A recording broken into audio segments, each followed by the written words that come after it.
राधे राधे महाराज जी। अच्छा, आपका प्रश्न जी। महर्षि, इन्होंने लिखा है कि मैं कौन हूँ, मैं कहाँ से आया हूँ, मुझे कहाँ को जाना है।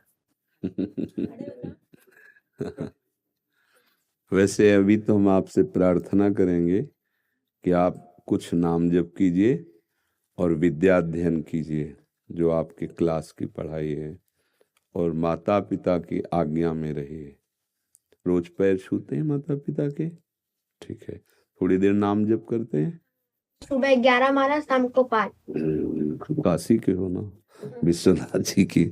अच्छा, बस इतना संकेत हम जरूर करें, अभी बच्चे हो समझ नहीं पाओगे। ना हमें कहीं जाना है, ना हम कहीं से आए हैं। हमारा जो स्वरूप है वो सर्वत्र व्याप्त परमात्मा स्वरूप है। एक देह में आसक्ति होने के कारण ना आने जाने वाले को भी आने जाने का भ्रम हो गया है। जो अजन्मा है उसको भी जन्म का दंड भोगना पड़ रहा है, ना होते हुए भी। ये भ्रम हो गया कि मैं स्त्री हूं, मैं पुरुष हूं, मैं बालक हूं, मैं जवान हूं, क्योंकि ज्ञान का प्रश्न है।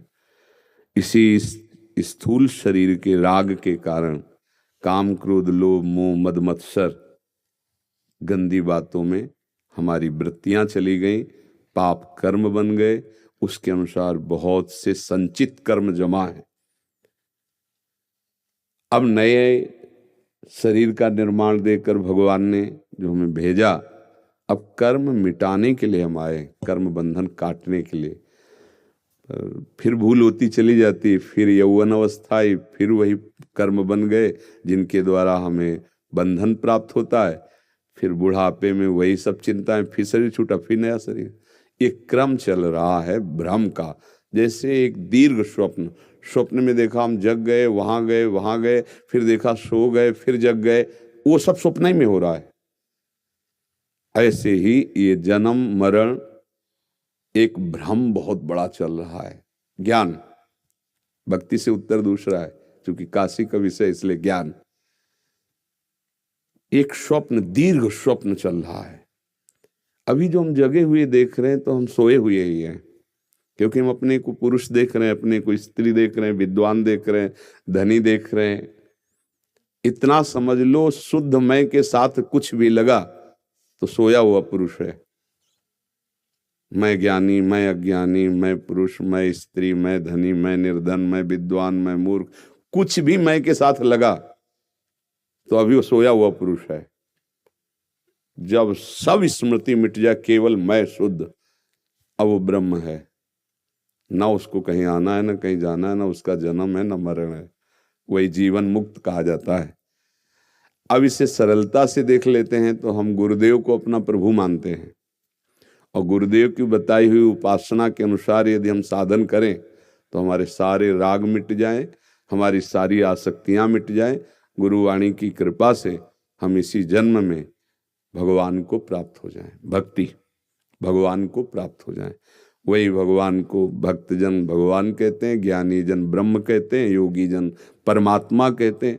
अपने अपने भाव से उसी को अकाल पुरुष, उसी को ओंकार, उसी को परमेश्वर, विविध नामों से पुकार, उसी को निराकार, उसी को साकार।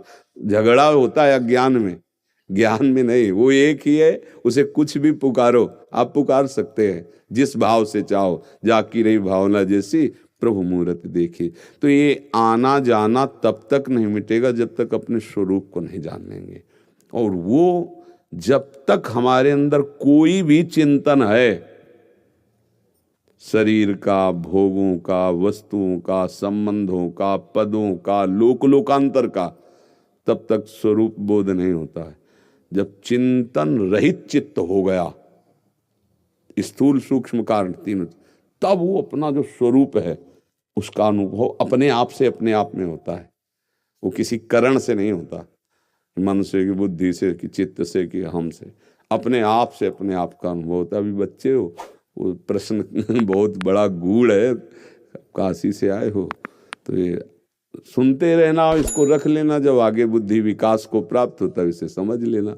बकाया नाम जप करो, माता पिता के अधीन रहना, कोई ऐसे कार्य मत करना जिनको गंदी बातें कहा जाता है। तो धीरे धीरे आगे पवित्र हृदय से जान जाओगे। ठीक है। हाँ, हर हर महादेव। काशीनाथ की जय।